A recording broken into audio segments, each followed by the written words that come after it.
What you looking for? We got what you looking for. What you looking for? We got what you looking for. Hey, you already know we got what you're looking for. If you're looking for how to make this shirt dress, then continue watching till the end. To make this, I'll be using this African fabric to make this, and I'm going to use this cotton fabric for the details. I already went ahead and made this pocket. I saw it on Juliet Uzo's channel and I loved it, and it's going to be a good detail on my dress. It came in handy, it came in at the right time. So I've already made 2 pieces for the pocket that I'm going to be adding to this.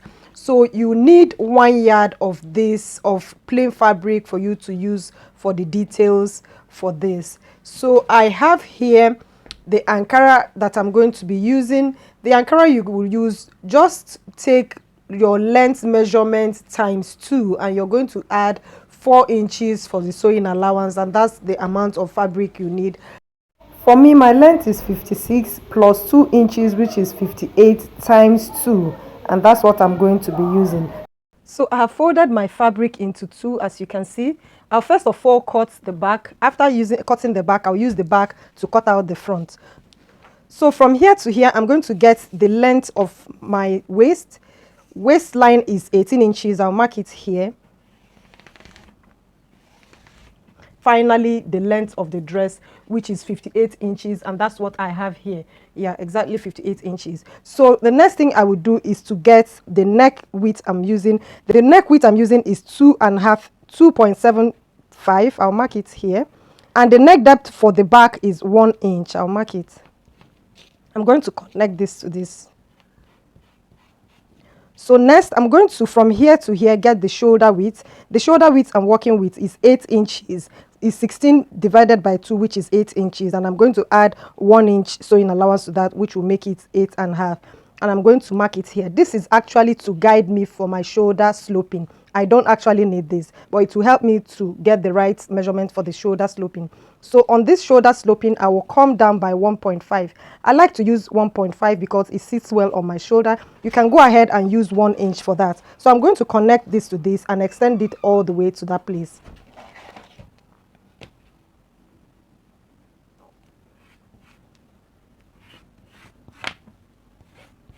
This would serve as my shoulder sloping.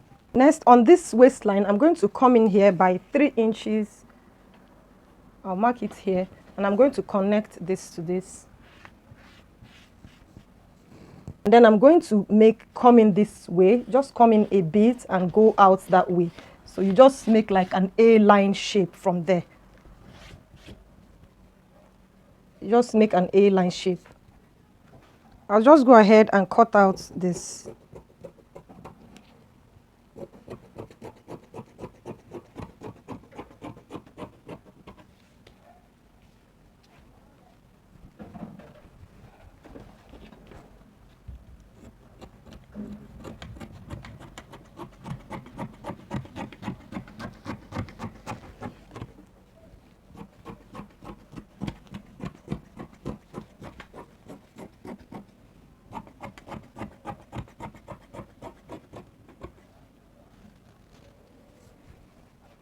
So here I have my back placed on my front piece, and I have left 1.5 inches here, ½ inch for sewing allowance and 1 inch for my button stand. Now I have every other thing is the same thing, it's just this place and the neckline. So I'm just going to cut this same thing I have here, the side silhouette, and I'm going to increase the length of the front neckline. So I'm going to come down 3.5 inches at the front neckline, and I'll connect it with this one here.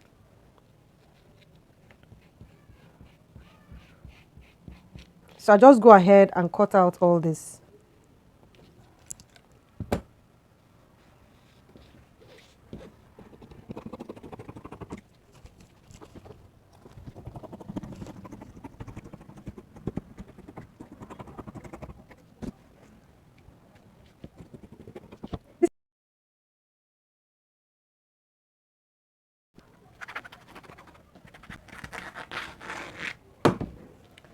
So I'm going to mark where the pocket would be from shoulder to here, 21 inches, and I'll mark it. and I'm going to come in 5 inches. So 5 inches from here, I'm going to place my pockets there. So this is where my pockets would be. I'll go ahead and pin it down before I start sewing anything. So this is the first thing I'm going to pin down. So the next thing I would do is to get the facing for the front. It has a facing, and that is what we're using this fabric for. So you're going to bring your facing like this. What I have here, there are 2. So I'm going to place this here like this and get the facing for this. So just go ahead and place this way.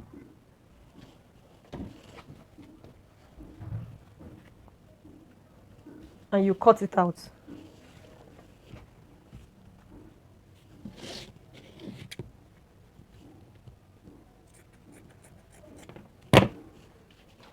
I'll go ahead and turn this way and cut this out.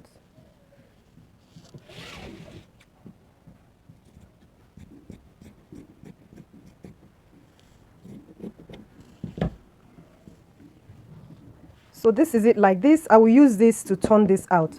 So you can decide to leave it like this, or you can decide to just come in this way and make it smaller. But I'm going to leave my own here like this so that it gives it more strength. So I've gone ahead and added the pockets. Can you see this is very, very lovely? I love this pocket. Oh my goodness. I'm going to drop a link where Juliet Uzo made this, and you guys go ahead and check that out and watch how to make the pocket. So I have also gone ahead and sewn the placket. I had to sew 1 placket so that I will show you guys what I mean. So guys, see the placket? Can you guys see? So what I did, remember that we had 1.5 inches for the placket and 1/2 inch for, we have 1 inch for the placket and 1/2 inch for the sewing. So I have used the 1/2 inch to join this, and I stopped at the 1 inch where the placket will stop. That is what you have here. And I left this side, it's going to be with the collar. So guys, when you turn it like this, you decide the length from here to here where you want your button to start, and that is the extent of what you're going to reveal. It depends on how you want your button, where you want your buttons to stand. So you're going to go to your machine. Let me explain now better.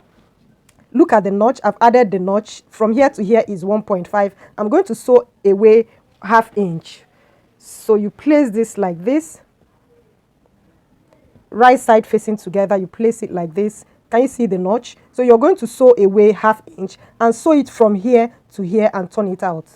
So if you turn it out and iron it, it should look like this. So let me do this one and we'll continue with the sewing.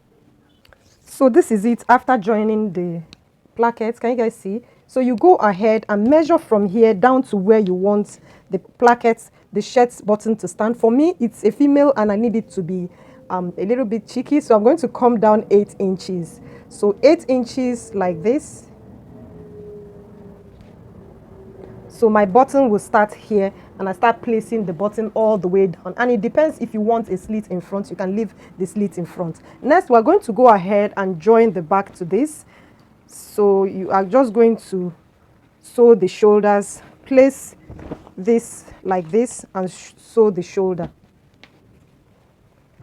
So you're going to place it like this and sew the shoulder. And I will sew, let me sew that and show you the next thing. So I have gone ahead and joined all the side. I've joined all the side, both the back and the front. So the next thing you will do is to cut the neck. We're going to be cutting the collar, so you're going to take the measurement of the neckline. So I fold this into 2 and take the measurement of the neckline. The collar we are making is the same thing as vintage shirt collar, so it's not going to have stand. It's going to be a one piece. It's a vintage shirt kind of design. So what we have here is 15 inches, that is 7.5. So I'm going to go ahead. I have my fabric here. I folded it into 2 like this. So I'm going to fold this like this. What I have here is 4 inches on fold, and I'm going to fold it again like this. So from here to here, you're going to have 7.5 plus sewing allowance, which will make it 8 inches, and that's what I have here. But down here, this is the center back. I'm going to come up 1 inch and I will take this like this. So just go ahead and do the same thing with me so that the collar will lap very well on the shirt.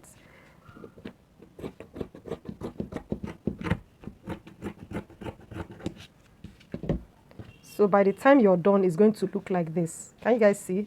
So it's going to be like this. So I'm going to go ahead and join this. First of all, I'm going to just open this like this. I will sew it here. Do the same thing on the other side. I will sew it here and I will turn it over and attach it to the neck collar. So what you're going to do to this placket, you can, first of all, you have to overlock the placket, the plain one. You're going to overlock it. And after overlocking it, you're going to overlock this lace. After overlocking it, you're going to use your hemming gum. You're going to use your hemming gum and place it inside this lace. Make sure you overlock this first and you now place this inside. Just for you to have a very clean finishing. And you're going to iron it in place with your steam iron, and that way it would sit properly. And then you're going to go ahead and hem the lower part. And with this, we have come to the end of today's video. Do give this video a thumbs up if you understood anything. And this will be the end of today's video. Please do give this video a thumbs up if you enjoyed and understood anything. Let me know in the comment section and I'll be happy to see that. Thank you. Bye bye. See you on my next video.